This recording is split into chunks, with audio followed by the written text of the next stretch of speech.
From terrible pulling, really bad reactivity, barking at everything it sees, to this in one day. And in this video, I'm going to show you exactly how you can do it as well. Millie's reactivity to any dog, squirrel or cat, off the scale. 10 doesn't even describe it. Like a kite. Yeah, you describe it as a kite, like she's just whirling around, literally like a kite. So from my initial observation session this morning, I don't believe the behaviours that we're seeing this dog are actually aggressive, even though the vast majority of people that see this dog, and when the owner is taking this dog for a walk, believe it's one of the most aggressive dogs they've ever seen. What's actually happening here is two things. Number one, this is a fearful dog because it has no leadership in its life. The second problem is that there is no engagement with the owner or with the handler on the other side of the lead. We have to build a new relationship, draw a fresh line in the sand that I'm in charge, and you just have to look up to me and everything will be okay. So then I need to start my tune-up drill, and what my tune-up drill does is it fixes those two problems I just discussed.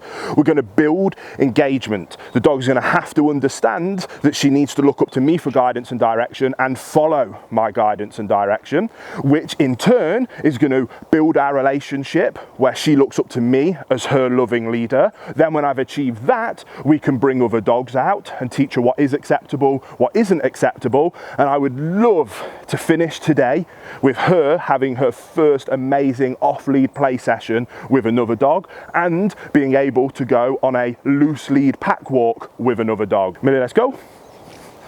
So giving her a fair opportunity first, let's go. And when she's not paying attention, good, she's going to get challenged. Now I'm not worrying about this right now. Yes, good girl, good. When she looks up to me, she's getting rewarded. Let's go. Not paying attention, a little bit of pressure. This right now is obviously not perfect heel by any means. Let's go. Yeah, good girl. Yeah, good girl. Bringing her in, bringing that engagement in, having her focus on me. All of this I'm going to shape up in a minute. Yes, good. Let's go. Yeah, good. So now she's starting to pay attention. Good. If she doesn't pay attention, now look what's happening.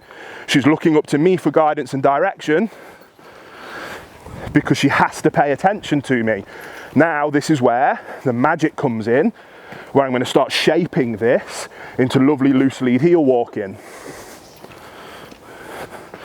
Good. Chest up, shoulders back, leading. Leadership is love. Good girl, Millie, good. Good girl. Ah. Good. Good. Look, head turning, clocking where I am. She's just seen somebody. That would have been reactivity 5 minutes ago. She's building. Just bringing her back in. Let's do a closer pass of that strange man standing there lurking. Better. Clocked it. Making better decisions. Good girl. Good girl, Millie. Good. Now this I don't mind. German Shepherd, naturally alert, naturally wanting to watch what's going on, but you need to make better decisions. And the decision I've asked from you right now is to sit.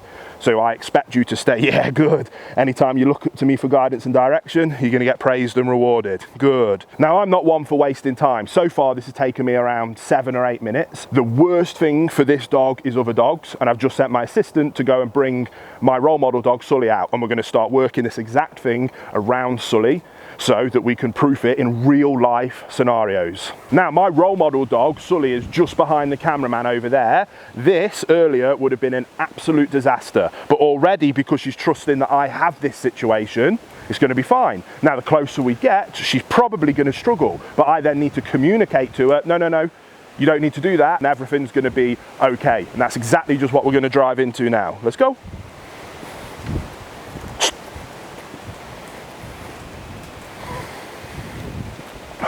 Calm, no tension on the lead.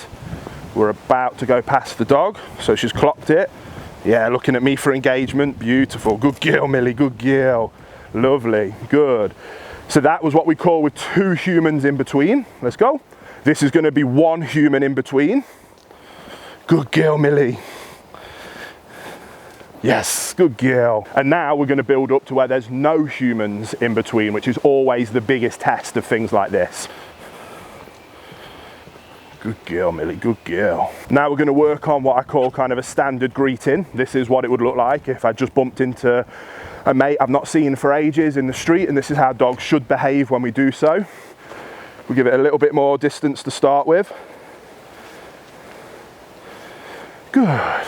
Blah, blah, blah, blah, blah. How's it going, Matt? Millie, sit. Yes, good girl. Good girl. Good. Lovely. And then we can just be in this moment. So what we're going to do 15 minutes after we've started these sessions is we're going to do something that the owners thought and have lived with this dog for 2.5 years would be impossible. I'm now going to bring my dog in onto the right hand side, and we're going to pat walk 2 dogs together with a dog that up until now has never been able to be anywhere near other dogs. So if you want to see more of those things, like, subscribe to this channel, and we'll see you next week.